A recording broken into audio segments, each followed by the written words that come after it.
Bonjour à toutes. Alors voilà, je vois que les personnes continuent d'arriver. Bienvenue sur ce webinaire qui est dédié à Pinterest. Désolée pour ma voix, je suis un petit peu malade. Moi, je suis Agathe Savio, je m'occupe de la partie création d'entreprise chez Force Femmes. Et je suis très, très contente que Nathalie Delot ait pu aujourd'hui animer ce webinaire sur l'utilisation de Pinterest. Je lui laisse la parole. Oui, je remercie Agathe et je suis très contente de pouvoir animer donc ce webinaire. On va découvrir ensemble pendant 1 heure et demie ce qu'est Pinterest, quelle utilité peut avoir Pinterest pour votre activité, que ce soit une activité de e-commerce, que ce soit une activité de blogging ou bien de service. En fait, Pinterest s'adapte à vraiment différents marchés et on va voir pas à pas déjà comment ce qu'est Pinterest, les utilisateurs, qui sont-ils? Ensuite, on verra comment ouvrir un compte Pinterest. Pourquoi d'ailleurs ouvrir un compte Pinterest plutôt professionnel? Et puis, on verra également assez rapidement et de manière très concrète comment réaliser une épingle avec Canva, donc un outil d'édition qui est gratuit. On va ouvrir un compte ensemble. Peut-être que certaines d'entre vous ont déjà un compte Canva, dans quel cas on pourra repartir avec votre compte. Et sinon, on va démarrer comme ça. Donc, c'est vrai qu'on n'a pas de temps à perdre puisque il y aura 1 heure et demie consacrée à ce webinaire. Et Stéphanie demande, est-ce qu'il y aura un support fourni après le webinaire, s'il vous plaît? Il y aura surtout la rediffusion sur YouTube, n'est-ce pas Agathe? Donc la rediffusion sur YouTube, pour l'instant de manière temporaire, on verra si ce sera à long terme, mais en tout cas, pour l'instant, ce sera rediffusé. Alors, je vais vous partager mon écran. Toc. Donc, alors, hop. Vous voyez bien mon écran maintenant? Voilà, c'est bon? Donc, je me présente. D'abord, moi, c'est Nathalie Delot. Depuis 4 ans maintenant, je travaille à mon compte dans l'e-commerce et le marketing. Donc, je suis principalement e-commerçante, c'est-à-dire que j'ai des boutiques en ligne sur un CMS qui s'appelle Shopify, que certaines d'entre vous connaissent peut-être. Et j'ai aussi testé WooCommerce, mais c'est vrai que moi, je me sens personnellement plus à l'aise avec le e-commerce sur Shopify pour le moment. Et je fais donc de la formation depuis l'année dernière sur Pinterest, sur la publicité Pinterest. Et j'ai fait un petit peu de consulting également en marketing. Donc, alors, qu'est-ce que Pinterest? Quels sont un peu les grands principes, l'évolution, le public cible? D'abord Pinterest, donc je vais fermer cette petite fenêtre.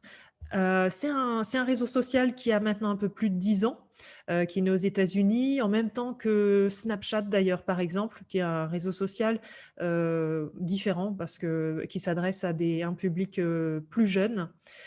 Et Pinterest, en fait, c'est un mot valise, c'est-à-dire il y a pin dedans qui veut dire épingler en anglais et interest, les intérêts. Et donc, en fait, on va épingler des intérêts, des idées, de l'inspiration par le biais de l'image. C'est vraiment ça, Pinterest. C'est d'ailleurs plus un moteur de recherche qu'un réseau social. En fait, d'ailleurs, chez Pinterest, l'idée, c'est qu'ils veulent faire passer le message que c'est un moteur de recherche avant d'être un réseau social, puisque sur Pinterest, on va davantage avoir une démarche individuelle, personnelle, qu'une démarche d'aller connecter avec d'autres personnes, même si ça peut être le cas aussi. Mais par exemple, au travers de partage de tableaux, donc on le verra, on peut créer des tableaux et partager des images, mais c'est quand même l'idée d'avoir une démarche personnelle d'inspiration.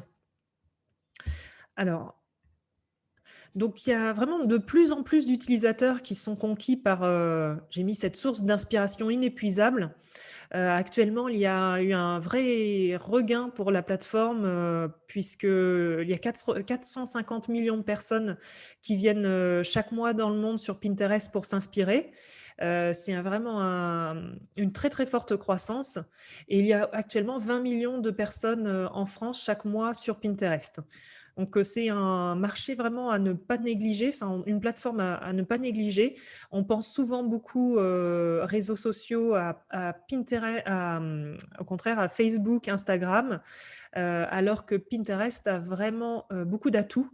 Donc, c'est une plateforme en forte croissance et il faut savoir qu'il y a plus de 75% du contenu de Pinterest qui provient des marques. Donc, les marques, ben, c'est toute entreprise, toute personne ayant un service, un blog, etc., qui va publier elle-même du contenu.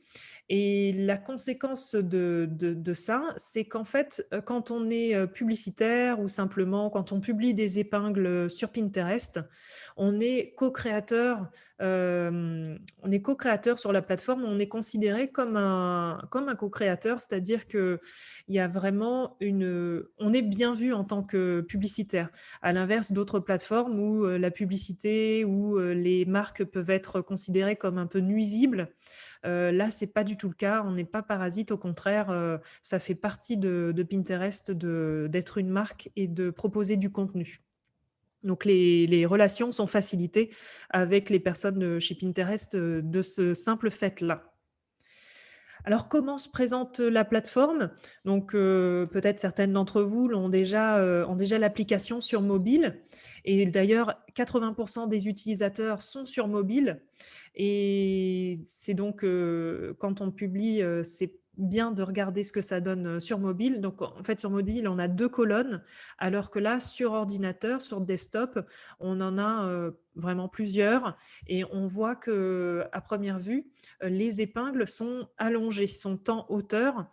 C'est le format standard en fait de Pinterest. C'est des épingles qui font 1000, bon, on verra ça avec Canva tout à l'heure, qui font 1000 par 1500 pixels en taille. Donc, par exemple, là, donc on a une barre de recherche, hein, c'est le principe du moteur de recherche de cette plateforme. C'est qu'ici, par exemple, j'ai tapé yoga et on va me proposer tout un tas d'idées en rapport avec le yoga. Et vous voyez aussi qu'on nous propose d'autres mots-clés pour affiner la recherche, des mots-clés qui nous montrent aussi les recherches les plus courantes des utilisateurs par rapport au yoga. Donc, si par exemple, vous êtes dans la niche yoga et que vous ne savez pas sur quel mot-clé tabler, eh bien là, en tapant yoga, vous avez déjà une idée de ce qui est le plus recherché. Donc, yoga pour maigrir, mouvement de yoga pour débutants, pour le matin, des idées, exercices, etc. Et là, vous pouvez scroller en fait à l'infini pour vous inspirer, regarder les épingles et les épingler. Alors, c'est-à-dire que, bon là, je ne suis pas en ligne, donc on ne le voit pas, mais en haut à droite des épingles, de ces visuels, vous avez la possibilité de les enregistrer dans vos tableaux.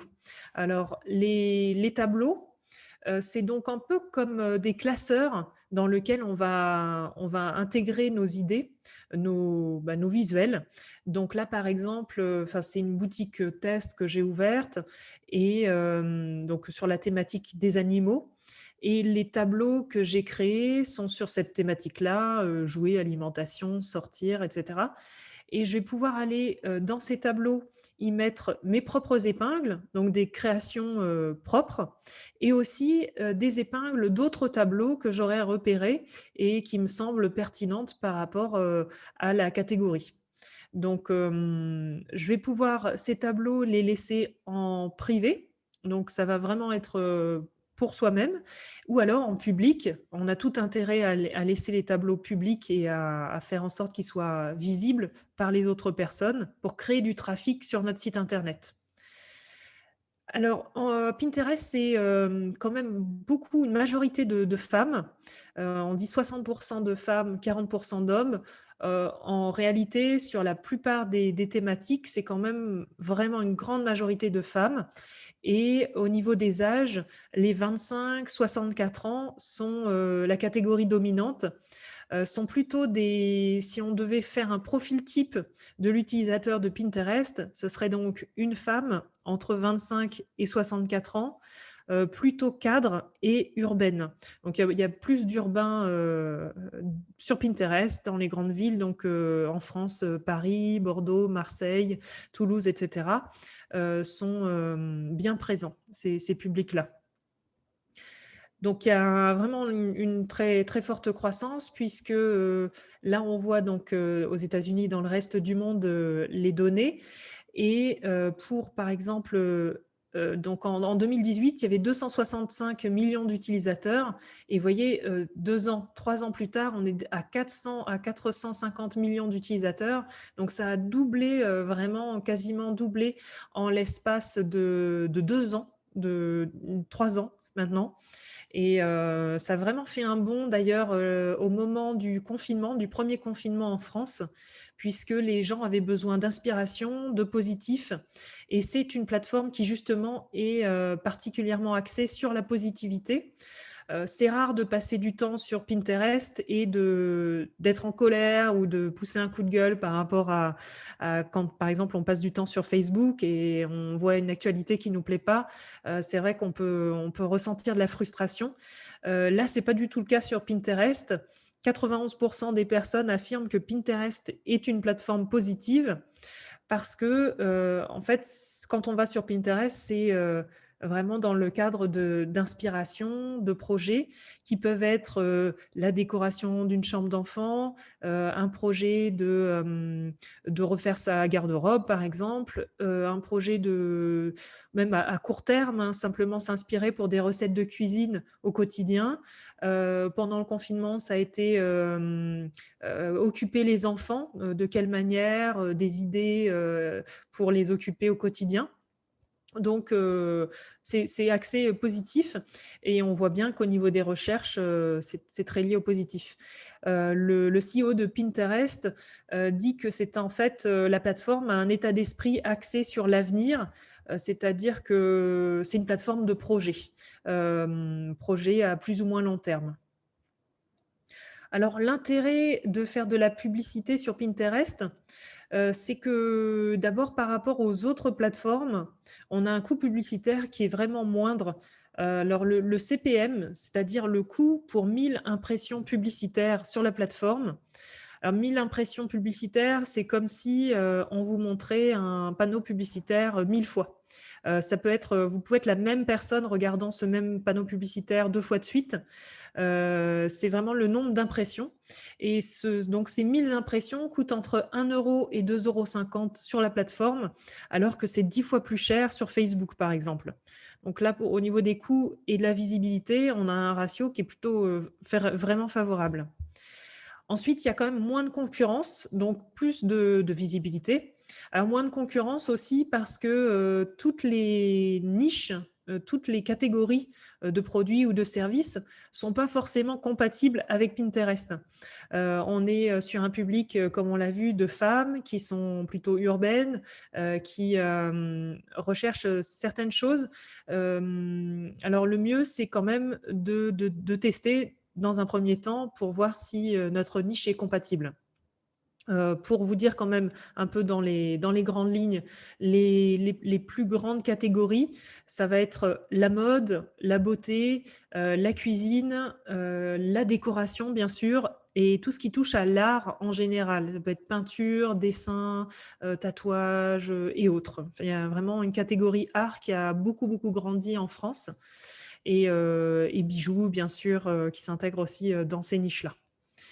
Il y a une opportunité de toucher des utilisateurs qui souhaitent acheter parce qu'en fait, quand on est sur Pinterest, on a une démarche proactive en tant qu'utilisateur.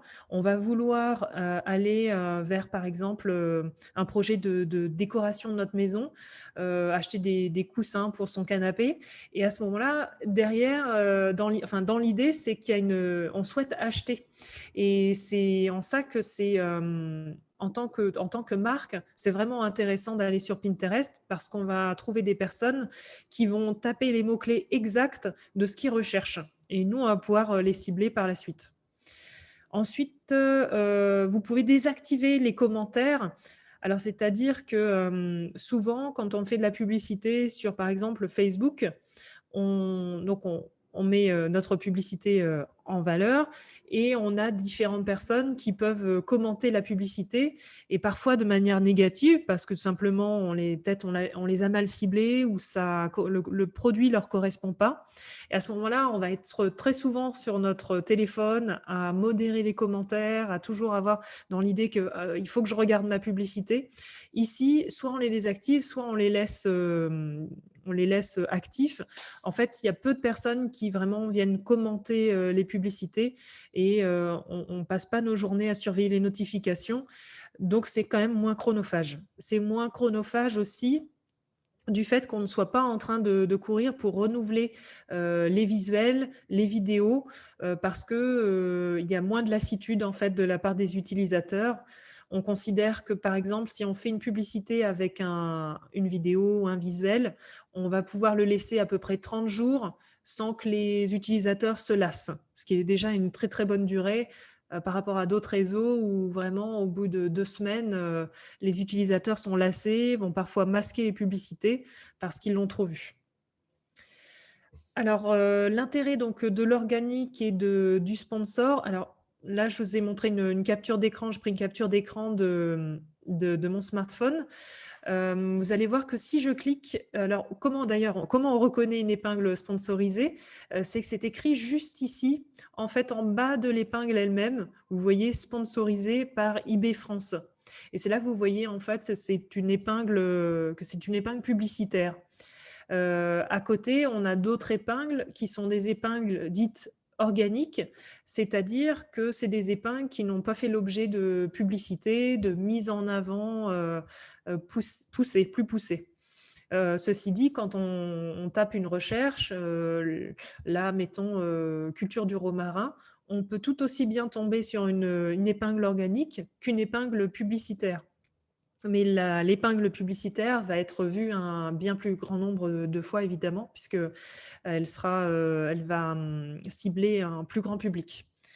Alors, si je clique donc ici sur l'épingle eBay, en fait, ce qui se passe, c'est que j'arrive directement sur le site d'eBay, sans passer par une page intermédiaire. Et c'est vraiment un intérêt assez puissant, puisqu'on va pouvoir convertir, c'est-à-dire acheter directement sur le site. Alors qu'une épingle organique, à ce moment-là, on va arriver dans la description de l'épingle et il va falloir cliquer sur lire pour aller vers le site internet. Bon, ceci dit, quelqu'un qui est très intéressé par l'épingle va aller cliquer sur lire pour en savoir plus sur le site Jardin Partage, par exemple. Donc ça, c'est pour la différence. Et puis aussi, le fait d'ouvrir un compte Pinterest professionnel. Donc déjà, ça ne coûte rien, c'est entièrement gratuit. Le gros plus, c'est que vous avez un accès privilégié aux statistiques de votre compte. Alors que si vous ouvrez un compte Pinterest personnel pour simplement publier de temps en temps des épingles ou vous-même vous faire des tableaux, eh bien, vous n'avez pas accès à ces statistiques-là. Et ce qui est pas mal, c'est que vous voyez, on a le contenu, on peut voir l'organique et le contenu payé et gagné. Donc, on peut voir le trafic qui est généré par l'organique et par le sponsorisé. Donc ça, c'est vraiment bien. On peut voir l'évolution aussi. Par exemple, sur ce compte, on voit qu'il y a une baisse dernièrement au mois de mars. Pourquoi? On va pouvoir analyser sur les 30 derniers jours.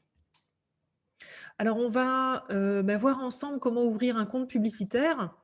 Donc, je vous invite pour ça, je vais rétrécir l'écran ici. Je vous invite pour ça à aller sur pinterest.fr.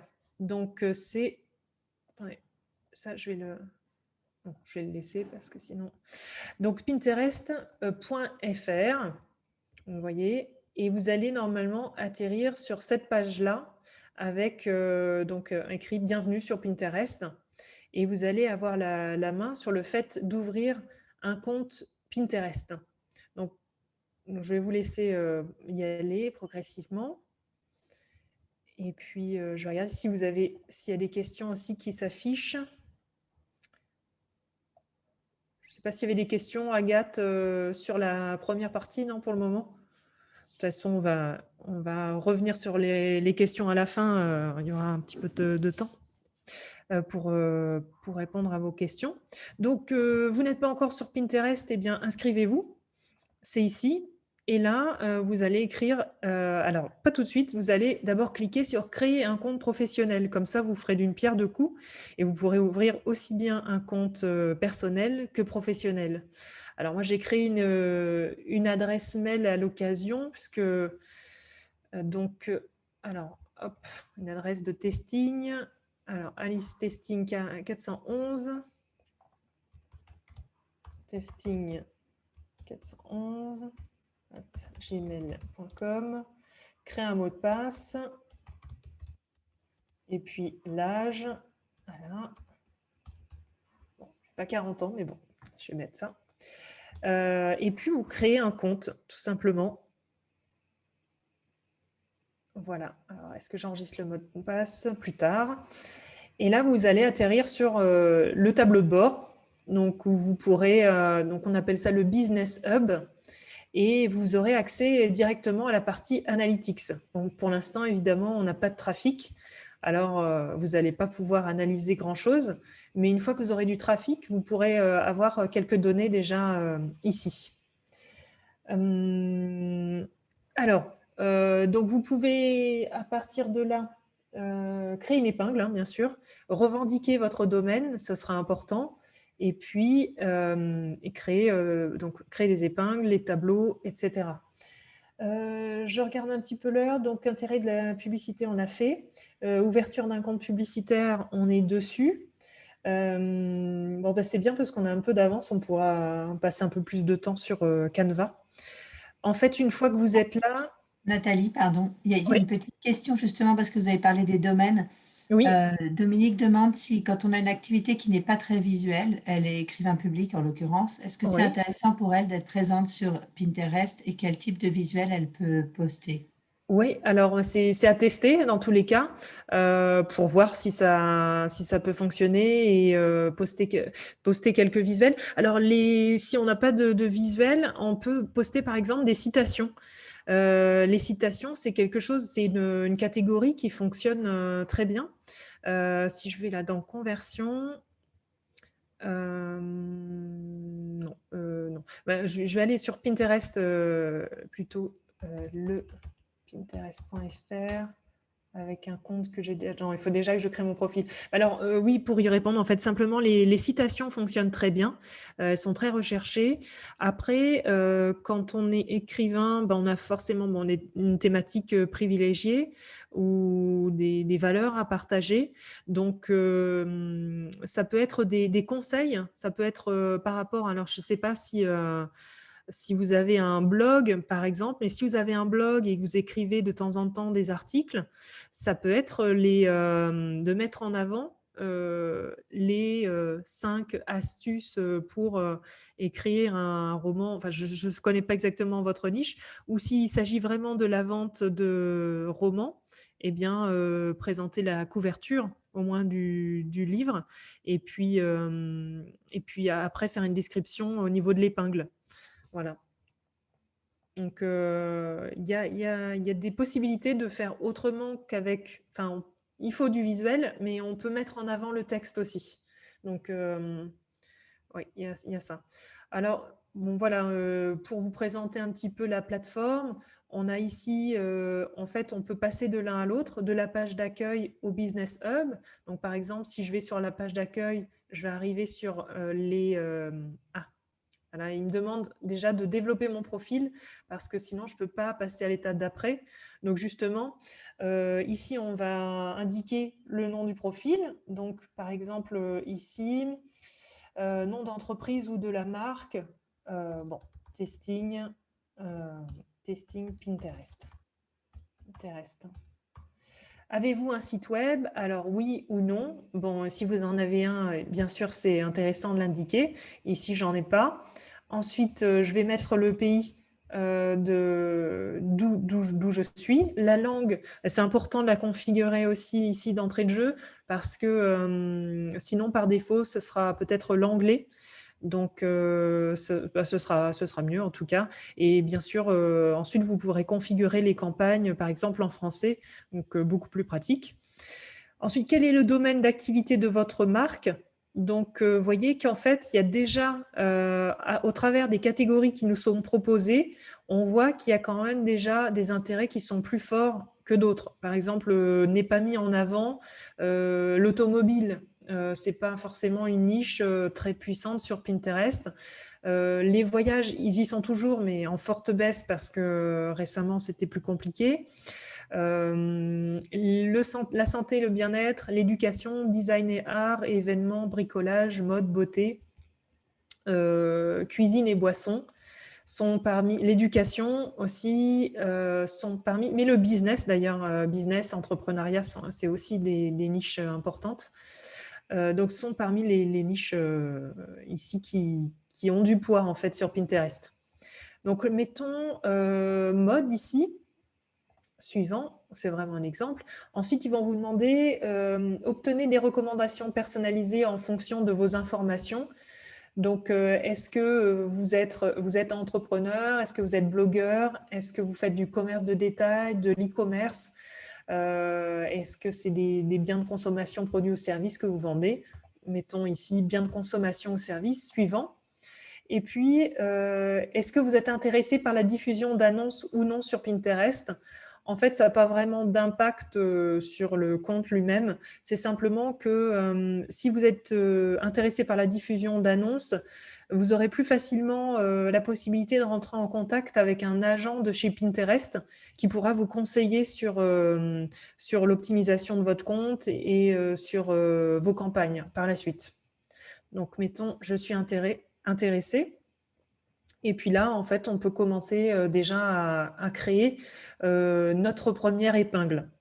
Alors, pour créer justement notre première épingle, moi, ce que je conseille vraiment, c'est d'utiliser un outil comme Canva, qui est entièrement gratuit et qui est très pratique. Surtout que c'est au niveau des formats, on retrouve vraiment tout ce qu'il faut. Donc, on va s'y intéresser. Et pour ça, donc, je vous donne rendez-vous sur Canva. Donc, canva.com. Alors, certaines auront peut-être déjà un compte. Et si ce n'est pas le cas, eh bien, on va cliquer sur s'inscrire et puis on va ouvrir ce compte Canva. Comme ça, on va créer notre épingle directement sur la plateforme. Donc ici, s'inscrire avec une adresse mail. Bon, je vais remettre mon adresse de testing, testing@gmail.com, un mot de passe et premier pas. Ensuite, on vous demande dans quel cadre est-ce que vous allez utiliser Canva. Donc, est-ce que c'est une petite entreprise, une grande entreprise, etc. C'est un peu pour mieux cibler vos besoins. Mais bon, ici, mettons une petite entreprise. Le nom de l'équipe, c'est-à-dire qu'en fait, sur Canva, si vous avez une ou plusieurs personnes qui travaillent avec vous, vous allez pouvoir leur partager un travail. Vous allez pouvoir inviter des personnes à venir travailler sur une épingle ou un visuel. Donc, mettons testing ici. Un logo, bon, ce n'est pas obligatoire, c'est vraiment plus cosmétique. Et poursuivre. Donc, on vous propose d'essayer gratuitement Canva Pro. Moi, je ne vous conseille pas forcément. Après, on ne nous demande pas forcément de carte bancaire non plus. Donc, ça peut être bien pour avoir accès à davantage de vidéos, parce que c'est surtout les photos et les vidéos libres de droit qui vont être beaucoup plus nombreuses dès le départ. Pendant 30 jours, vous aurez beaucoup de choix. Mais sinon, c'est très bien en mode gratuit. Donc, moi, je l'utilise principalement en mode gratuit et c'est très bien comme ça.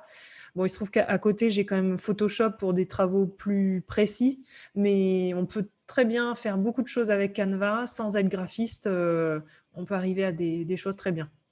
Donc, qui fait partie de votre équipe? Non, on va ignorer. Tirez le meilleur parti de Canva. Bon, plus tard. Et puis là, on nous propose de créer notre premier design. Donc, je vais cliquer. Alors, qu'aimeriez-vous créer? Donc, vous voyez qu'on a une barre ici de recherche et on peut cliquer directement Pinterest. Et on nous propose justement le format standard de Pinterest. Épingle Pinterest en 1000 par 1500 pixels. C'est vraiment le format recommandé par Pinterest parce que, bien sûr, on peut faire des formats encore plus longs qui prennent encore plus de place et qui prennent, qui soient encore plus visibles. Seulement, Pinterest peut sanctionner le fait que ce soit pas, enfin, sanctionner du moins, diminuer légèrement la diffusion d'une épingle qui ne serait pas au bon format, au format standard. Après, vous pouvez aussi faire un format carré parce que souvent, on se dit, j'ai fait un format carré sur Instagram, je voudrais réutiliser le même format sur Pinterest. Pourquoi pas, ça ne va pas vous sanctionner du tout. Si c'est plus petit, c'est simplement que ce sera moins visible, donc il y aura moins de clics éventuellement par les utilisateurs. Donc, épingle Pinterest en 1000 par 1500. Et là, on a une petite vidéo de présentation pour nous montrer les principaux paramètres. Et on peut avoir, en fait, on a des modèles, c'est ça qui est intéressant, c'est que sur la gauche, vous avez des modèles ou templates, appelés aussi templates, que vous pouvez aller glisser, déposer dans votre épingle. Enfin, dans votre épingle, ici, ça reste un visuel pour le moment. On va passer l'intro et vous voyez qu'on a aussi des épingles vidéo, donc avec cet effet de mouvement dans l'image. Donc, pour regarder, par exemple, ce que ça peut donner, on va cliquer ici sur Play et voir de quelle manière les événements s'enchaînent. Donc, voilà pour ce visuel-là. Et bien sûr, à partir de là, on va pouvoir modifier le titre, les différents titres, la couleur de fond. Ici, on a du violet, on va mettre une autre couleur de notre choix. Et puis ici, c'est une vidéo, on peut tout aussi bien l'enlever et intégrer une vidéo qu'on aurait déjà sur notre ordinateur. Donc, vous voyez que c'est quand même assez flexible comme outil. Donc là, je vais annuler. Ici, pareil, on va pouvoir modifier ici ce texte. Alors, si on partait vraiment de zéro sans template, donc mettons, alors je vais l'enlever. Alors, pour vous présenter un petit peu ce qui est Canva, donc vous avez les modèles ici en haut à gauche. Ensuite, tout ce qui est importation, c'est là où vous pouvez aller glisser, déposer des médias, que ce soit des images, des vidéos ou même de l'audio, si vous voulez une musique en plus sur une vidéo. Si c'est une image, bien sûr, l'audio ne sera pas pris en compte. Donc là, je vais glisser, déposer les différents fichiers ou je clique sur importer les médias et là, je vais aller directement sur l'ordinateur pour les importer. Vous pouvez aussi les importer depuis Facebook, depuis Google Drive, depuis Instagram, depuis votre Dropbox. Donc, il y a vraiment différentes possibilités. Et ensuite, vous avez les photos. Donc, c'est des photos qui sont libres de droit, mais certaines, donc vous voyez quand c'est gratuit, c'est indiqué. Certaines d'entre elles sont payantes. Par exemple, si je tape, alors ici, j'ai pas pris le premium, donc mettons nature. Voilà, par exemple, là, c'est pro. Donc, si je choisis un design pro, en fait, je vais avoir un filigrane avec Canva. Donc, si je veux supprimer les filigranes, après, il faudrait que j'achète le premium. Donc, simplement, je peux utiliser du gratuit pour le moment. Et voilà pour les photos. Vous avez la possibilité de rechercher vos photos par thématique ici. Après, vous avez des propositions, ordinateur portable, etc. Et vous pouvez scroller parmi toutes les photos qui sont là pour voir ce qui pourrait coller à votre marché. Donc, voilà. Après, bien sûr, vous pouvez utiliser vos propres photos ici dans Importation. Mettons, ce qui est important, c'est de glisser votre logo. C'est important sur Pinterest d'avoir une image de marque qui soit cohérente par rapport à votre site internet. Par exemple, vous avez un code couleur qui est plutôt dans les teintes froides, comme ici, du bleu, du blanc, un peu de vert. Eh bien, c'est pas mal de continuer sur cette lancée et d'avoir toujours ce même code couleur, la même typographie. La typographie, donc, c'est le fait d'avoir une même police sur vos épingles. Donc, alors avant les polices, on va voir les éléments. Vous pouvez ajouter différents éléments sur vos épingles.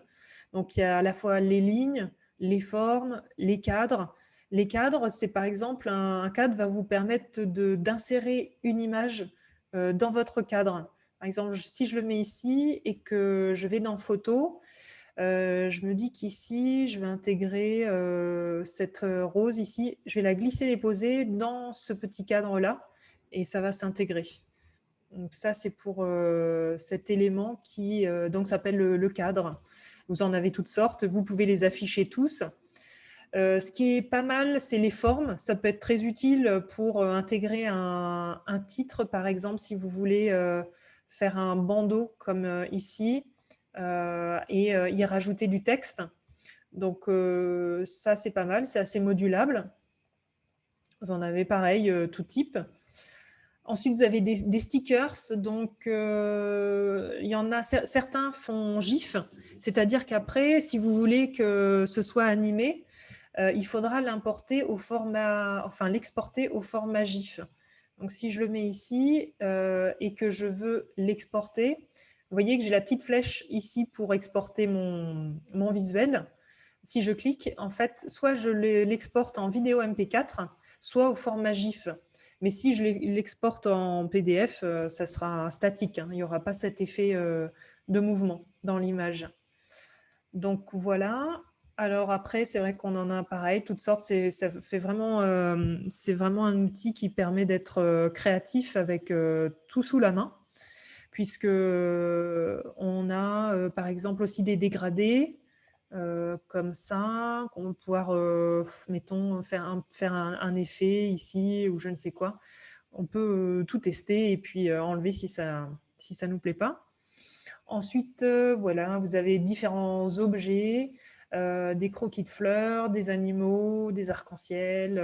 Enfin, la liste est quand même longue et tout ça est gratuit. Des pictogrammes aussi. Donc voilà, une longue liste. Ce qui est pas mal aussi, c'est les grilles. Si par exemple, vous avez différentes images, que vous voulez faire une composition d'images, vous voyez que si j'affiche tout, j'ai ici une grande image et 3 petites. Si par exemple, je vends un sac à main et que j'ai différents coloris, donc là, je vais enlever cela. Je vais peut-être mettre en avant une des couleurs qui se vend le mieux au niveau de ce sac à main. Et puis en bas, y intégrer des déclinaisons, le sac rouge, le sac orangé et le sac vert, par exemple. Bon, ça peut être une idée pour que, comme à l'image d'un carrousel, la personne puisse voir sur l'épingle directement le choix qu'on lui propose. Donc ça, c'est ils appellent ça les grilles. Les grilles, c'est assez pratique parce que, pareil, de la même façon, on va pouvoir intégrer la grille et puis glisser-déposer nos photos dans ces grilles. Ensuite, on a, donc ça, c'était les éléments, le texte. Donc, d'ailleurs, je vais remettre l'épingle que j'avais. Hop. Donc, pour le texte, on ajoute soit un titre, soit un sous-titre. Peu importe, en fait, c'est une base de travail. Si on a un titre, tout de suite, ça va apparaître assez gros. Si on ajoute un sous-titre, ça sera plus petit. Un corps de texte, encore plus. Mais après, de toute façon, on va pouvoir modifier la police. Et pour modifier la police, on l'a ici.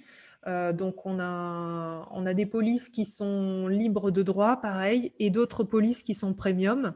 Mais on a quand même un choix très, très important au niveau des polices en format gratuit.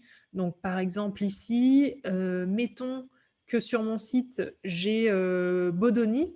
J'ai choisi cette police. Alors, pour être accord, je vais la choisir aussi sur mon épingle. Donc, qu'est-ce que pourrait être cette épingle? Ça pourrait être, mettons, des sorties en nature, donc, ou des randonnées à, je ne sais pas si c'est Bali, hein, mais mettons à Bali. Voilà. Et l'idée, c'est qu'en fait, sur les épingles, vous ayez ça donne envie déjà de cliquer. Donc, une information principale et des mots-clés qui puissent permettre à l'utilisateur de savoir si oui ou non cette épingle est intéressante pour lui.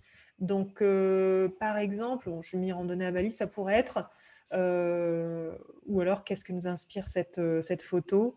Ça pourrait être 5 astuces, enfin, c'est vraiment un exemple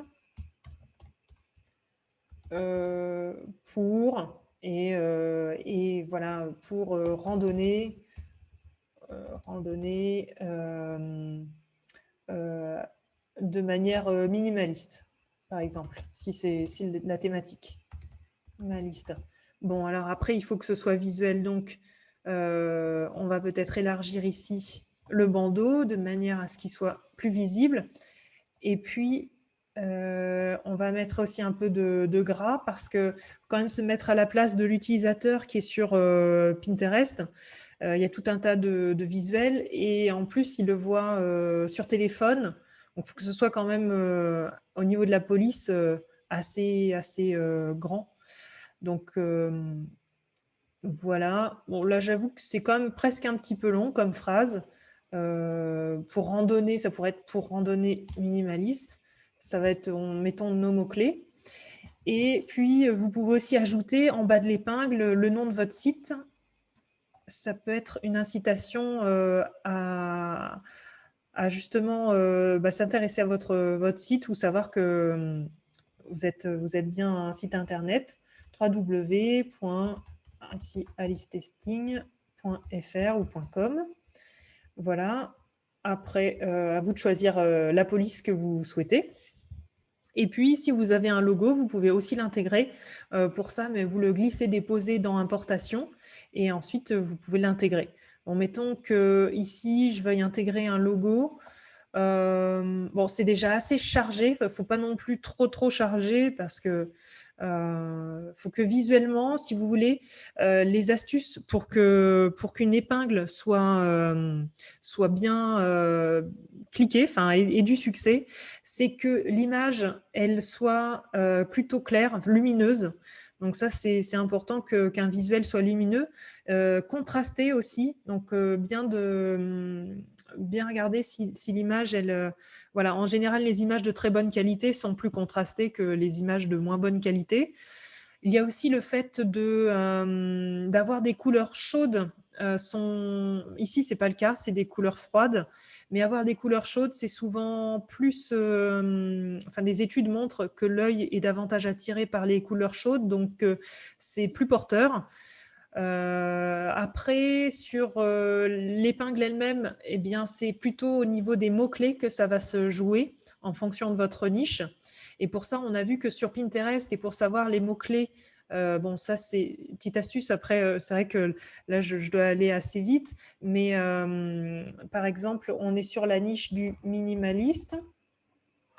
Tapez minimaliste. Vous voyez qu'ici, j'ai déjà une idée des mots-clés les plus percutants par rapport à la niche. Minimaliste, photographie, etc. Bon, je vais taper randonnée, mode de randonnée, équipement de randonnée, matériel, Pyrénées, orientales. On voit qu'il y a pas mal les Pyrénées qui sont recherchées. Donc, pourquoi pas en faire une thématique, les bottes, les voyages corse, etc. Donc, si vous voyez un des mots-clés qui est rattaché ici à l'épingle que vous étiez en train de faire, ce sera important de l'indiquer. Donc, 5 astuces pour randonner, etc. Après, au niveau de votre épingle, ce qui fait que une épingle fonctionne bien, ça va être après la description, les quelques mots-clés, là aussi, que vous allez écrire sur votre description. Mais pour ça, il faut d'abord l'intégrer dans Pinterest.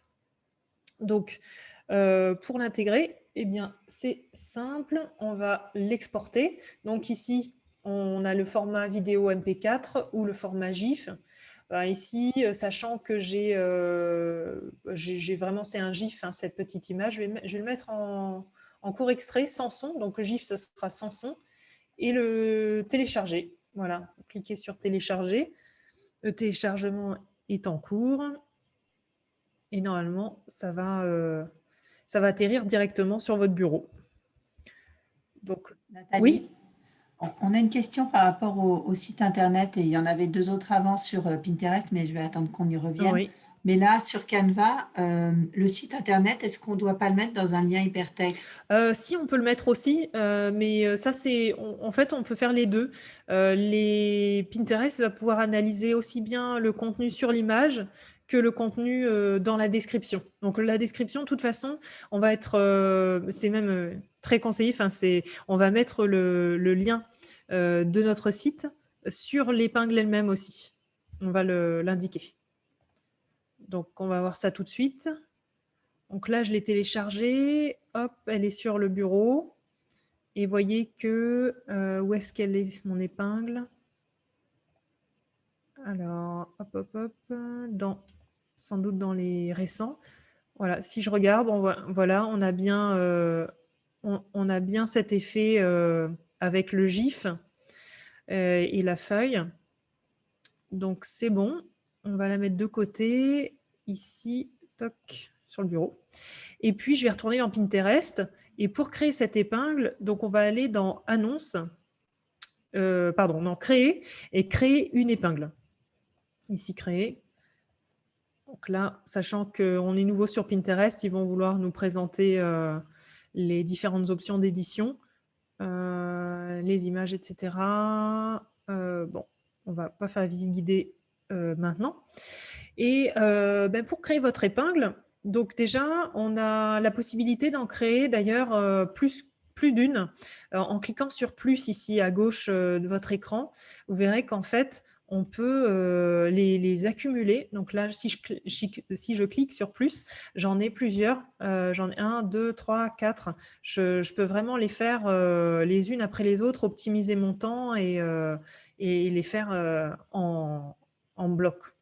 Donc ici, je vais commencer par une. Bon, alors si je veux les enlever, simplement supprimer, ici, supprimer, ici, supprimer. Et je peux aussi les dupliquer d'ailleurs. Donc je vais glisser-déposer mon visuel dans Pinterest. Puis vous voyez, c'est vraiment le bon format. D'ailleurs, ils le disent. Nous recommandons d'utiliser une image d'au moins 1000 par 1500 pixels. Ah, cette image fait 880 par 1322. Ah, mais c'est pas mal de nous le dire, parce qu'en fait, ce n'était pas exactement le bon format. Alors, comment se fait-il ? Je pense que c'est le bon format en soi, mais c'est que ça pourrait être mieux en qualité, puisque c'est bien une image verticale, mais en qualité, c'est quand même mieux en 1000 par 1500. Alors, une petite astuce, si vous commencez à créer une épingle, c'est d'aller dans Créer un design, ici, et puis vous faites Dimension personnalisée. Cliquez sur Dimension personnalisée, et ici, la largeur, vous indiquerez 1000 par 1500. Et donc là, créer un nouveau design. Donc là, ça va vous créer l'épingle. Donc c'est indiqué d'ailleurs juste ici, 1000 par 1500, qu'on est bien sur le bon format. Et là, je pense qu'il y a eu un petit couac, parce que c'est vrai que quand j'avais tapé Pinterest tout à l'heure, épingle Pinterest, au final, moi, ça me l'a sorti en plus petit. Donc bon, alors, très important, c'est d'ajouter un titre à votre épingle.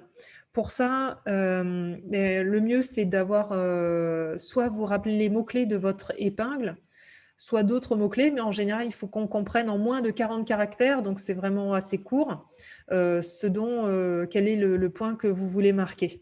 Bon, ici, 5 astuces, ou alors randonnée minimaliste, parce que je ne vais pas avoir la place minimaliste. Si je mets 5 astuces, je pense aussi, ça passe aussi. Ça passerait aussi. Mais bon, on va mettre randonnée minimaliste. Et puis là, on a la place pour une description. Donc, on va pouvoir parler de son épingle. Pourquoi c'est important de remplir aussi cette partie? Bah, c'est une question de… là, ici, on fait de l'organique, c'est-à-dire que c'est du référencement. C'est comme le SEO, si vous voulez. Donc, plus on met de mots-clés en rapport avec notre épingle, plus on a de chances de toucher des utilisateurs qui recherchent vraiment précisément ce sujet-là. Donc ici, 5 astuces pour… on peut rappeler le thème de l'épingle, pour en donner minimaliste, sac à dos, etc. Le matériel de randonnée à prévoir. On a que ce soit en montagne, etc. On peut, au niveau de la description, donc ils nous disent que les 50 premiers caractères s'affichent. Donc c'est vrai que quand on va cliquer sur l'épingle, la personne, elle va voir uniquement à peu près ça de la description. Donc il faut quand même donner envie dans les premières lignes et être impactant, parce que si elle vraiment l'intéressée, elle va pouvoir déplier l'épingle et regarder la suite. Et à ce moment-là, on va avoir la place pour 395 caractères encore. Au total, on a 500 caractères. Donc, on peut quand même y aller. Après, on peut aussi ajouter un texte alt. En fait, c'est pour ajouter pareil au référencement et au fait d'être bien référencé avec cette épingle, sachant que, oui, ils disent que ce texte sera lu à voix haute par les lecteurs d'écran. Donc là, pareil, on va remettre nos mots-clés, minimaliste, sac à dos, randonnée, minimaliste, je l'ai déjà mis, etc. Et bien sûr, en fait, c'est là où on ajoute le lien de destination vers notre site. Donc ici, www.alicetesting.com. Et on va pouvoir publier dès maintenant cette épingle. Alors, pour la publier, il va falloir choisir un tableau. Donc, d'ailleurs, oui, une autre petite option, c'est de créer un carrousel. À ce moment-là, vous avez plusieurs images. Mais ça veut dire qu'en fait, par exemple, vous avez un premier visuel avec 5 astuces pour randonnée minimaliste, et que derrière, vous avez d'autres images qui montrent, par exemple, qu'est-ce qu'un sac à dos minimaliste. Et puis après, vous avez d'autres visuels. Bon, en général, de toute façon, la personne, elle va voir simplement le premier visuel. Donc, inutile d'en faire trop. Donc ici, je vais le laisser comme ça. Alors, on peut réorganiser les images. Voilà. Donc ici, je vais devoir choisir un tableau, mais j'en ai pas encore. Donc, il va falloir que je crée un tableau. Donc, je vais créer un tableau et je vais l'appeler randonnée minimaliste, par exemple. Et on nous demande si on veut garder ce tableau secret ou non. Alors, sachant que si vous gardez le tableau secret, ça sera vraiment pour vous. Mais là, en tant que marque, l'intérêt, c'est de le laisser public pour avoir du trafic sur notre site. Et Pinterest est vraiment un outil de génération de trafic, d'acquisition de trafic qui est assez puissant. Donc, on a tout intérêt à le laisser public et à créer cette épingle. Donc ici, ce sera dans randonnée et je vais publier. Comme ça, l'épingle va s'intégrer directement dans mon tableau. Alors, ah oui, c'est parce que ils ne veulent pas publier parce que j'ai pas d'image, la deuxième image, parce que j'ai voulu faire un carrousel et j'ai pas de deuxième image, donc je vais l'enlever celle-ci, hop, et je vais publier. Donc voilà. Ça. Ah, épingle introuvable. Bah. Ah oui, parce qu'ils m'ont pas enlevé celle-ci. C'était pas forcément une bonne idée là d'avoir fait un carrousel. Hop, bon. Ce qui veut bien dire que si on crée un carrousel, il faut vraiment être sûr de son épingle. Bon, je vais recommencer. Créer une épingle. Hop, je glisse mon épingle. Hop.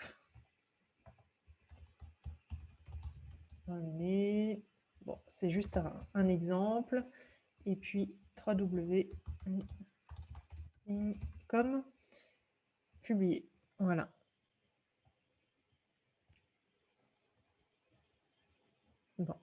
espérant. Voilà. Enregistrer dans randonnée minimaliste. Donc, on peut envoyer cette épingle. On peut l'envoyer sur WhatsApp, Facebook, etc. Ou simplement, on peut... donc, pour aller voir d'ailleurs son tableau, vous allez dans votre... ici, en fait, en haut à droite, vous avez... je ne sais pas si vous voyez parce que c'est caché. Et c'est ici, vous avez votre nom et vous pouvez d'ailleurs y intégrer un logo. Et à ce moment-là, vous voyez vos tableaux. Donc, vous avez toutes vos épingles et là, votre premier tableau qui est randonnée minimaliste. Alors, une chose à savoir, c'est que la première épingle d'un tableau, c'est celle qui va figurer en une de votre tableau.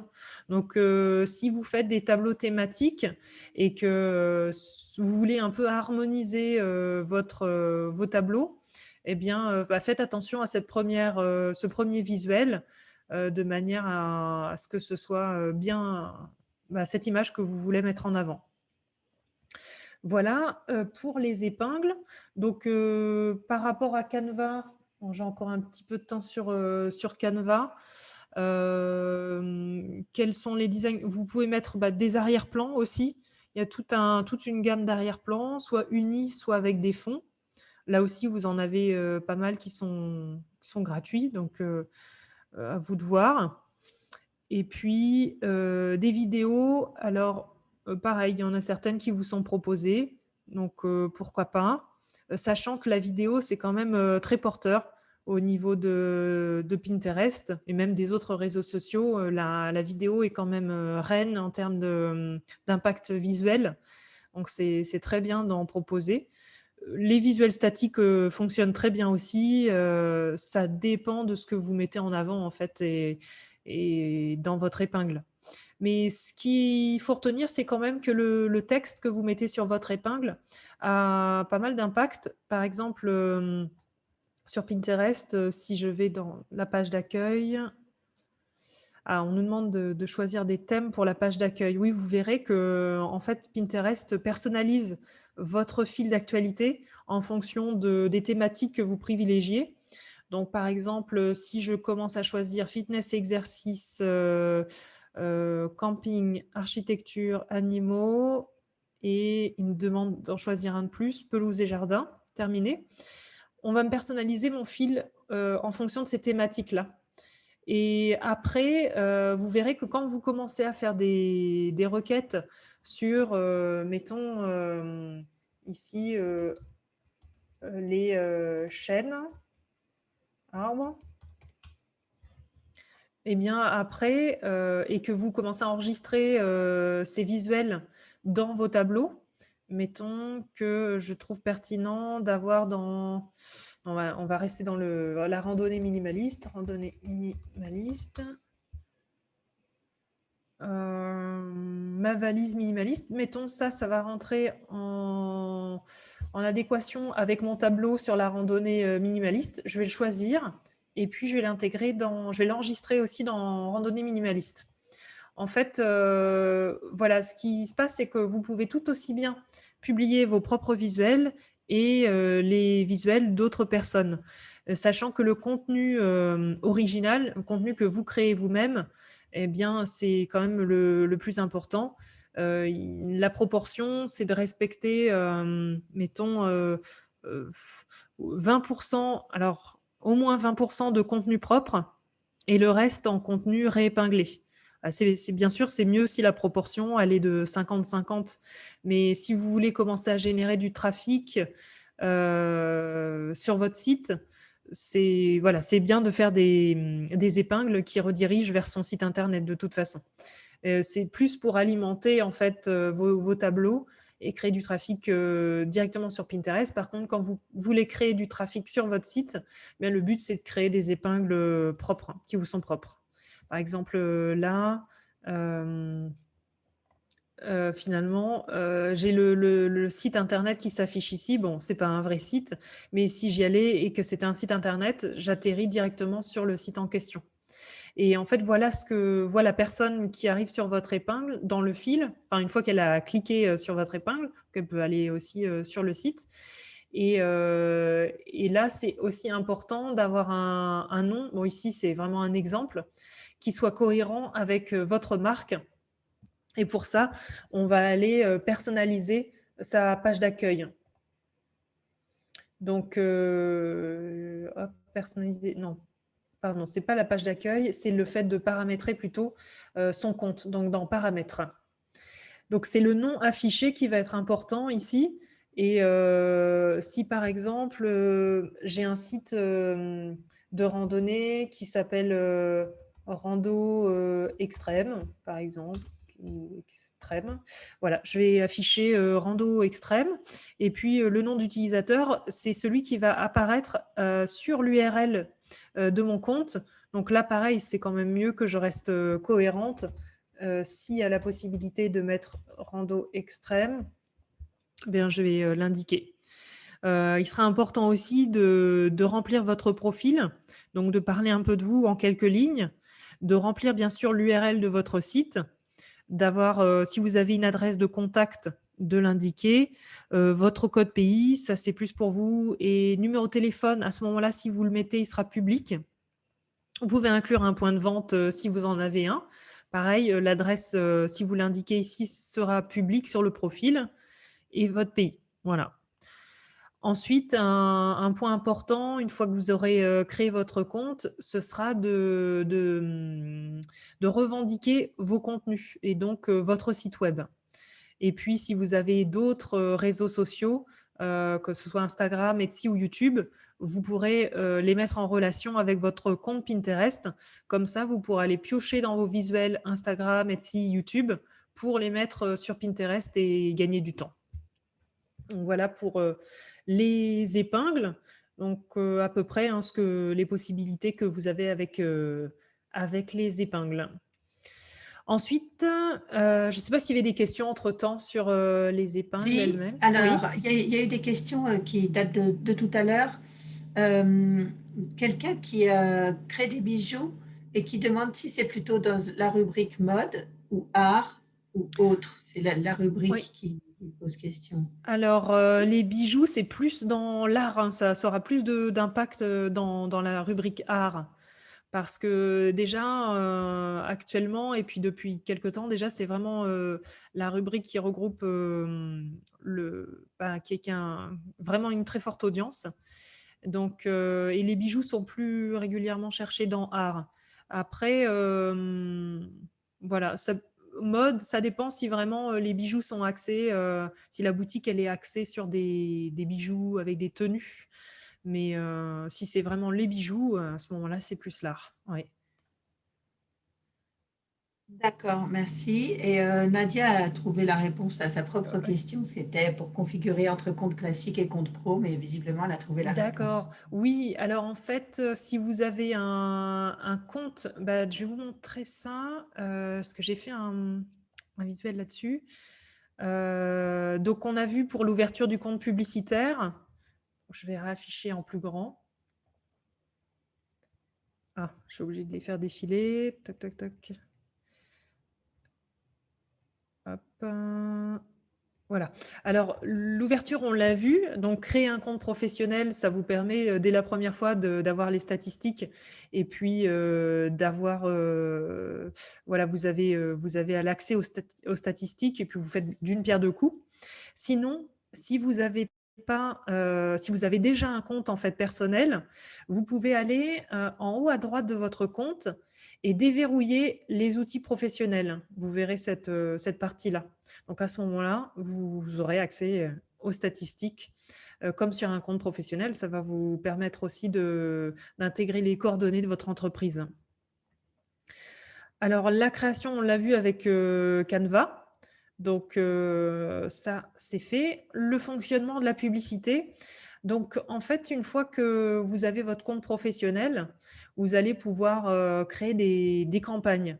L'intérêt en fait de créer des campagnes, c'est vraiment d'atteindre un public beaucoup plus large que ce que vous feriez avec de l'organique, même si moi je conseille quand même dans un premier temps de tester l'organique. Et je vous parlerai d'ailleurs d'un challenge que je suis en train d'organiser pour valider sa niche sur Pinterest. parce que finalement, moi, j'ai beaucoup de questions de personnes qui me disent: «Est-ce que ma niche est adaptée à Pinterest?» Bon, je ne suis pas Madame Soleil, donc je peux pas deviner, mais le mieux, c'est quand même de commencer à faire des épingles en organique, donc ce qu'on a vu avec Canva, d'y mettre le lien et d'analyser ses statistiques. Et c'est pour ça que je vais faire un challenge pour montrer aussi comment analyser ses statistiques et voir si on peut aller plus loin en faisant de la publicité. Après, c'est vrai que si vous êtes typiquement dans une niche qui est la beauté, la mode ou la cuisine, bah, a priori, il n'y a pas de souci au contraire, c'est vraiment des niches qui sont très, très porteuses sur Pinterest. Après, il y a une manière de le faire et c'est vrai que par exemple, Pinterest, c'est pas le même état d'esprit que d'autres plateformes, d'autres réseaux sociaux. Alors, en fait, on va vous proposer, une fois que vous créez une campagne, d'ajouter des centres d'intérêt ou des mots-clés. Donc ça, c'est, quelque chose qui est assez, inhérent à Pinterest. C'est que, on va pouvoir enfin, en tout cas, l'idée d'avoir des mots-clés, ils ont repris un petit peu, le meilleur des 2 mondes entre Facebook et Google. Google, ça fonctionne aux mots-clés et Facebook, c'est plus des intérêts. Donc là, il y a les 2 et vous pouvez aussi bien faire, l'un que l'autre. Une chose à savoir aussi, c'est qu'au niveau des coûts publicitaires, c'est un coût par clic. Donc vous payez seulement quand la personne, elle clique sur votre publicité, et c'est pas un coût à l'impression comme, sur Facebook, par exemple. Donc c'est plus intéressant parce que quelqu'un qui clique est beaucoup plus intéressé que juste quelqu'un qui va voir votre vidéo. Alors, je vous fais une petite démonstration sur la publicité. Bon, c'est vraiment à titre informatif parce qu'on est voilà, on est sur de la démo. Alors, il faut que j'arrive à quitter cet écran-là. Échappe. Ah, je ne sais pas pourquoi je suis sur, arrêter le diapo. Voilà. Alors, toc, donc je vais dans le compte Pinterest et en fait, ici pour créer une campagne, je vais aller dans annonces, puis dans, informations, ici. Voilà, donc je vais atterrir sur le tableau de bord. Alors, attendez. Je sais pas pourquoi, je vais me connecter. Attendez, je vais me connecter à mon compte parce que je vois que j'ai été déconnectée du compte qu'on a créé, Alice Testing. Donc, je vais refaire ça. licetesting@gmail.com. Voilà, hop, on connecte. Ah, il veut pas. Bon, c'est bizarre.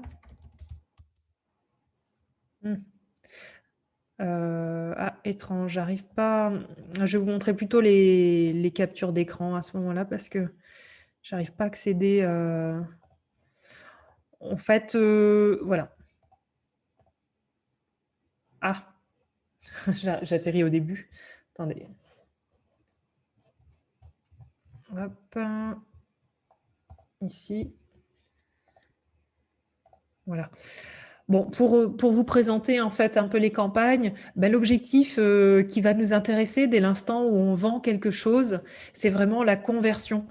Conversion, c'est conversion achat et non pas conversion ajout au panier, parce que le but, c'est vraiment de créer de l'achat sur son site. C'est ce qu'il y a de plus intéressant quand on veut faire de la pub, hein, quand on veut faire de la publicité.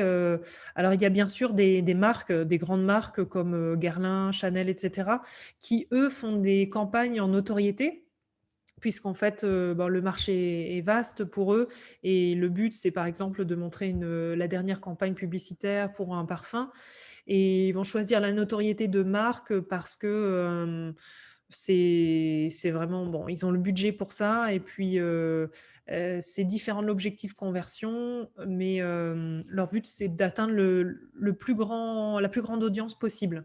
Alors que sur la conversion, on est plus sur le fait déjà d'avoir des achats au bout du compte et puis de cibler des personnes qui sont vraiment intéressées qui sont sur Pinterest et sont vraiment intéressés par l'achat de nos produits. Donc, ça va être un public plus restreint qui va être plus sélectionné en fonction de notre niche.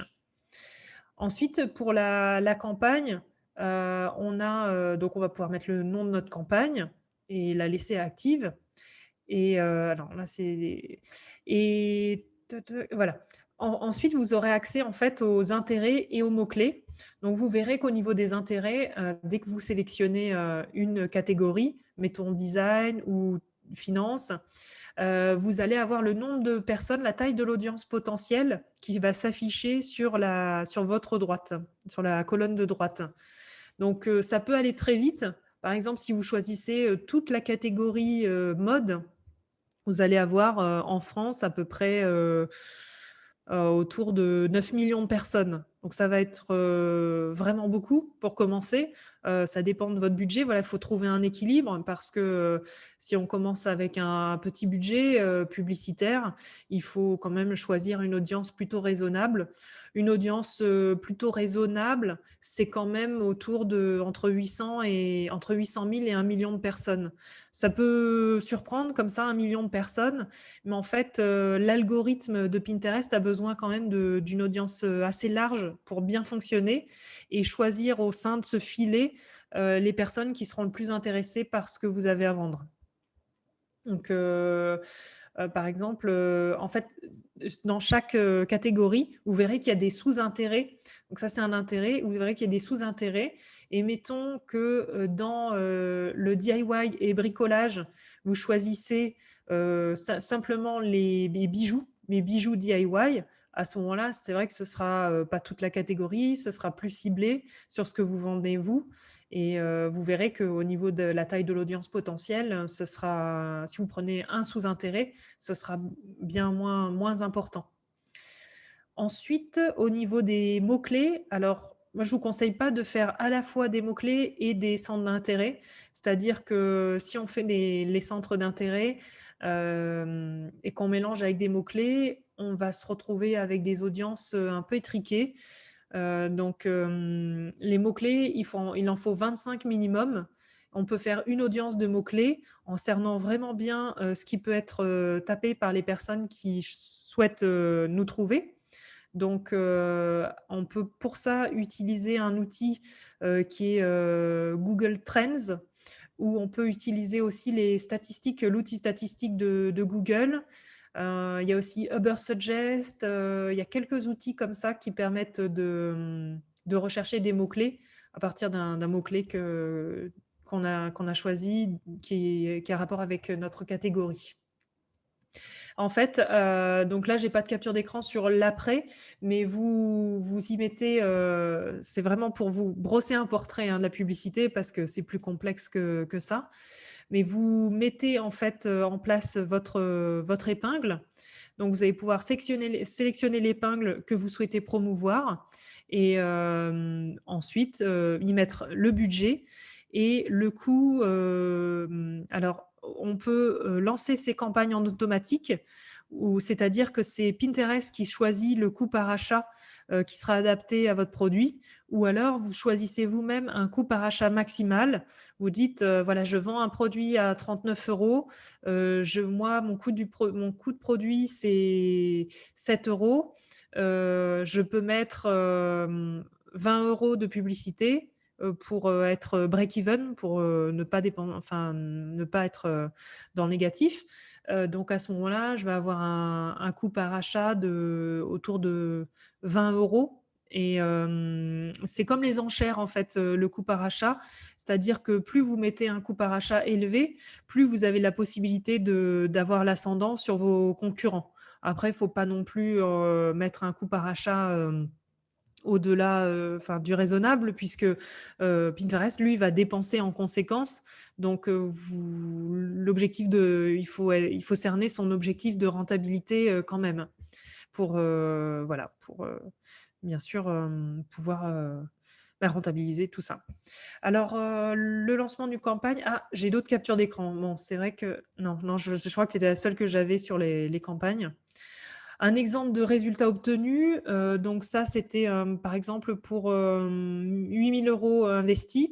Alors, ça peut paraître beaucoup, mais ça ne se fait pas sur une journée, hein. C'est vraiment là sur, je crois que c'était sur 2 mois. Donc, 8 000 € sur 2 mois, c'est largement faisable dès l'instant où on est rentable et que derrière, il y a un retour sur investissement. Et le montant généré était de 53 000 € de chiffre d'affaires. Donc, c'est du chiffre d'affaires, c'est pas la marge nette, hein. Il faut quand même enlever le coût des produits ici, par exemple. Et puis donc, le coût publicitaire de 8 000 €. Et le ROAS, donc le retour sur investissement publicitaire, ben, globalement, très, très bon, puisqu'il est ici de 6. Et ça veut dire que quand on met 1 €, on investit 1 €, on en a 6. Donc, c'est vraiment, pour moi, c'était du jamais vu sur cette plateforme parce que c'est très compliqué sur certaines autres plateformes d'avoir ce type de résultat. Mais après, tout dépend vraiment de la niche dans laquelle on se trouve, de notre stratégie de communication, de la cohérence entre notre site et nos visuels. Donc, il y a tous ces paramètres à prendre en compte. Une autre chose, c'est que le CPM ici était très bas, donc le coût pour 1000 impressions publicitaires d'à peine 1 €, de 89 centimes. Donc c'est vraiment très, très bas, un coût publicitaire très peu cher. Après, de janvier à novembre, l'exemple d'un compte publicitaire qui a dépensé 91 000 €. Donc c'est bien de, vous voyez d'ailleurs, janvier. Janvier, il n'y a pas eu de publicité, hein, c'était plutôt de mars, avril jusqu'à novembre. Donc 91 000 € dépensés, 428 000 € de chiffre d'affaires généré. Donc en fait, on sous-estime beaucoup, hein, Pinterest. On ne pense pas que ça peut être un outil publicitaire puissant. C'est sous-estimé parce que beaucoup de personnes vont vers Facebook automatiquement parce qu'on y trouve, et c'est vrai, beaucoup plus d'audience, enfin beaucoup plus de niches, hein, de catégories. Donc, tout le monde n'a pas forcément sa place sur Pinterest en fonction de ce qu'on vend, mais quand ça fonctionne, ça fonctionne, ça peut très bien fonctionner. Et ça peut donner aussi, alors ça peut donner immédiatement comme ça peut ne pas donner immédiatement. Il faut quand même laisser du temps au temps. Ici, c'est l'exemple d'une campagne qui a été lancée et au bout de 24 heures a déjà produit des résultats. Donc pour 37 € investis, 338 € de chiffre d'affaires généré et un très très bon ROAS avec 2 campagnes qui devaient être une campagne. Là, j'avais fait une campagne de trafic à froid et une campagne de retargeting, c'est-à-dire qu'on cible les personnes qui sont déjà venues sur notre site. Bon, ça a très peu dépensé puisque c'était le début, 1,49 €, générer un achat. Bon, c'est un début de campagne. Mais en fait, ce qu'il faut quand même retenir, c'est que on ne peut pas arrêter, enfin, le fait de se lancer dans la publicité, c'est un investissement en soi, et arrêter ses campagnes du jour au lendemain, c'est pas une bonne idée. C'est-à-dire qu'il faut quand même un minimum de 2-3 jours, même je dirais 3 jours, un minimum, pour voir si vraiment analyser ses résultats. Ce qui est pas mal avec Pinterest, c'est que bon, l'algorithme est assez lent et qu'en fait, les résultats sont plutôt stables. Dès l'instant qu'on a des bons résultats, ça stabilise sans qu'on ait à changer tellement le budget, etc. Bien sûr, si les résultats sont bons, on va pouvoir augmenter le budget, on va pouvoir choisir d'autres audiences. Par exemple, si on est sur la niche des bijoux et qu'on a choisi un des sous-intérêts de la catégorie art, on va pouvoir choisir un autre sous-intérêt et en faire un autre groupe d'annonces. Voilà. Alors moi, c'est vrai que de mon côté, je me suis aperçue qu'il n'y avait pas de formation sur Pinterest qui soit très, très approfondie, notamment sur la publicité. Donc j'ai créé cette formation qui permet vraiment de A à Z, depuis la création du compte publicitaire jusqu'à l'analyse des campagnes, de maîtriser en fait cet outil et d'en faire un atout dans son marketing, parce que c'est bien aussi quand on peut diversifier ses canaux d'acquisition. Pinterest, ça reste un canal d'acquisition de trafic qui est important. Bien sûr, on peut commencer en organique pour valider sa niche et c'est d'ailleurs le challenge que je suis en train de préparer, c'est de permettre au plus grand nombre possible de personnes de tester Pinterest pendant 30 jours et avec des épingles, enfin sans investir de budget publicitaire, en faisant des épingles comme on l'a fait sur Canva et puis avec d'autres outils, des extensions Chrome, etc., pour aller le plus vite possible et aller à l'essentiel. Et d'analyser en fait au fil du temps ces résultats et voir si ça vaut vraiment le coup d'assurer une présence sur Pinterest. Donc ce challenge, je suis encore en train de le préparer. Je pense que le prochain départ, ce sera plutôt fin avril que 1er avril. Et pour ça, je vais communiquer avant tout sur LinkedIn. Donc, si vous avez un profil LinkedIn, vous pourrez suivez-moi sur LinkedIn. Moi, je communiquerai à ce sujet-là. Je pense que je ferai un tout petit tarif d'entrée. C'est vraiment le but, c'est plutôt d'engager les personnes, enfin de faire en sorte que les personnes s'engagent à suivre le challenge plutôt que de mettre quelque chose qui soit bon déjà, enfin c'est une vraie formation en soi. Ça demandera un investissement en temps. Surtout, c'est plus du temps, puisqu'il faut se dire que pendant 30 jours, mais pas tous les jours, au moins assurer chaque semaine un petit peu de création d'épingles et se donner la peine de voir si vraiment sa niche peut fonctionner sur Pinterest.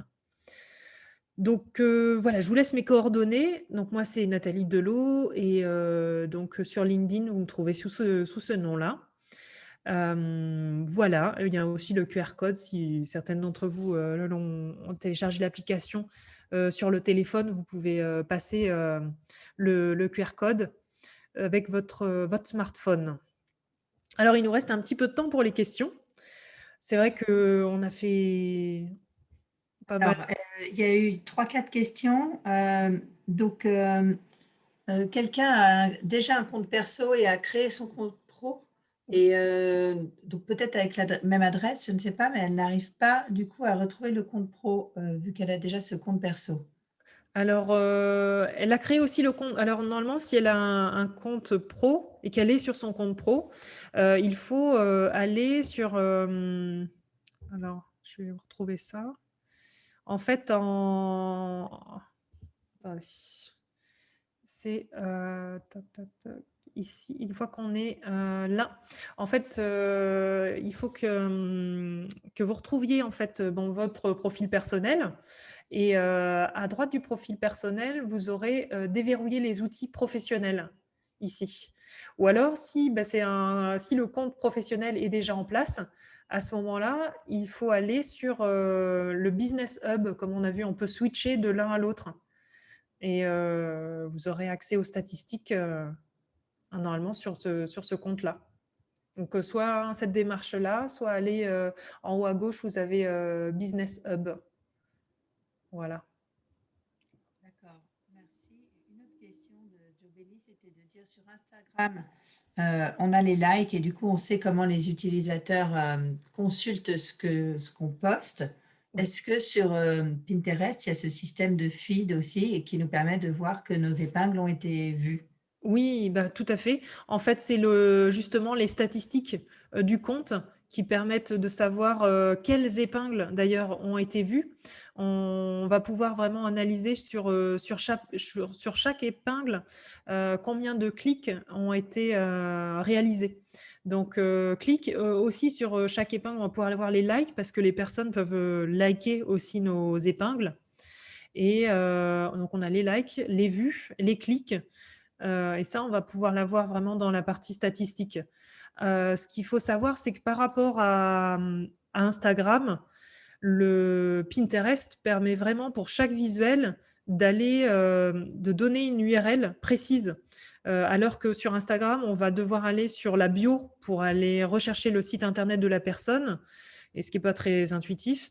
Là, ici, sur chaque épingle, la personne va atterrir sur le bon article, le bon endroit à chaque fois. Et l'intérêt, c'est vraiment au niveau du référencement. Vous verrez que si vous commencez Pinterest à publier un peu de Pinterest aujourd'hui, Dans un mois, vous aurez forcément des résultats, bons ou mauvais. Enfin, bons ou mauvais. De toute façon, vous aurez des résultats puisque c'est un outil de trafic qui est vraiment très, très puissant. Et vous pourrez voir aussi qu'en créant votre compte Pinterest et en épinglant, vous serez mieux référencé aussi sur Google, notamment parfois sur la première page en tapant le nom de votre marque et quelque chose que vous vendez ou un service. En tout cas, ça va vraiment faire remonter votre référencement. Donc, c'est vraiment bon à prendre. C'est une logique de moyen-long terme. Donc, alors, moyen-long terme, mais aussi de régularité. Si vous faites de l'organique, il va falloir publier régulièrement parce que Pinterest aime le contenu nouveau. Donc, une fois par semaine minimum, vous pouvez programmer vos posts. Ça, je montrerai après dans le challenge comment on programme ces posts pour y passer le moins de temps possible. Mais c'est le fait quand même de publier au moins une fois par semaine du contenu nouveau. Et bon, c'est pour ça que choisissez bien, j'ai envie de dire, votre plateforme. On ne peut pas être partout, on ne peut pas être à la fois sur Facebook, sur Pinterest, sur YouTube, etc. Mais on peut quand même passer un petit peu de temps sur Pinterest et faire en sorte que de toute façon, ça attire du trafic à long terme. Moi, je suis vraiment l'exemple de ça, parce qu'avant de faire de la publicité sur Pinterest, je publiais en organique. Enfin, j'avais un peu publié en organique pendant une période de peut-être un mois. Et ensuite, j'ai laissé faire, mais j'ai toujours du trafic par rapport à ces épingles que j'avais épinglées voilà, pendant ce mois-là. Donc, c'est pas mal pour le référencement. Ouais. Merci. Ensuite, il y avait deux questions qui étaient vraiment justement sur les tableaux que vous avez montrés. Une question de Michel qui disait, lorsqu'on a un site vitrine, on n'a pas la conversion achat, donc que préconisez-vous? Quand on a un site Alors, vitrine, le mieux, c'est de commencer en organique. On ouvre un compte Pinterest professionnel, c'est surtout pour analyser ses statistiques. Et puis, si vraiment on veut faire de la publicité, ce serait du trafic. Donc, ça va faire venir du trafic sur le site. Et c'est bien quand on a, par exemple, sur la landing page ou le site en question, une pop-up permettant de convertir au moins ce trafic, d'en faire quelque chose. Si vous proposez par exemple un e-book ou une consultation ou peu importe, il va pouvoir, en fait, on va pouvoir récupérer l'adresse mail de la personne qui vient visiter, parce qu'au moins, voilà, ça aura converti quelque part dans un but bien précis. Si c'est pas l'achat, ça peut être avoir l'adresse mail de la personne. Donc, on appelle ça aussi avoir des leads, L-E-A-D. Lead en anglais, c'est le fait d'avoir une adresse mail, des coordonnées. d'accord, merci. Et Nadia demandait comment connaît-on le ROAS? Il y a un calcul des ventes sur Pinterest, mais je crois que le tableau est généré directement Oui, oui, par oui, c'est Pinterest. généré directement par Pinterest. On peut personnaliser ces colonnes. Si par exemple on veut mettre en avant ROS, budget enfin le budget dépensé, la valeur de conversion des achats.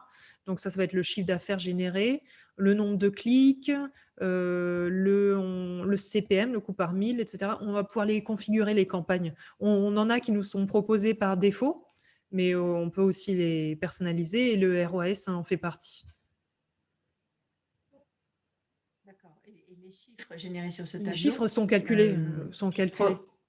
proviennent de la campagne, justement. Ça ne vient pas des autres Oui, canaux de voilà, vente. que de Ça la provient que de la campagne. campagne. Ok, C'est très bien. que de la campagne. Par contre, dans les statistiques, vous voyez qu'on a organique et payé, payé et gagné. Donc, on a les deux. Et on va pouvoir voir ce qui est généré par l'organique et ce qui est généré par le sponsoring, par les campagnes. Donc, c'est pas mal aussi de voir que l'organique, ça peut payer aussi. Et on voit vraiment, une fois qu'on a installé la balise de conversion, ce qui vraiment est généré en organique sur notre site. Donc, c'est pas mal du tout. Ouais, ouais. Nathalie, je crois qu'on a couvert toutes les questions là qui ont Oui. été publiées. Oh, ben, impeccable, Mhm. impeccable. D'accord. Bah, n'hésitez pas à voilà, me suivre sur LinkedIn si vous avez un compte. Et puis, bah, moi, je communiquerai sur le challenge que je vais faire bientôt, si ça vous intéresse, de faire de l'organique et de valider la niche. Merci beaucoup et très bonne fin de journée à toutes. Donc, vous pourrez retrouver ce webinaire sur la chaîne YouTube de Force Femmes. Donc, n'hésitez pas à aller le consulter si vous voulez revenir sur un point précis. Merci beaucoup. Bonne journée. Merci beaucoup à toutes. Au Mhm. revoir. Au revoir.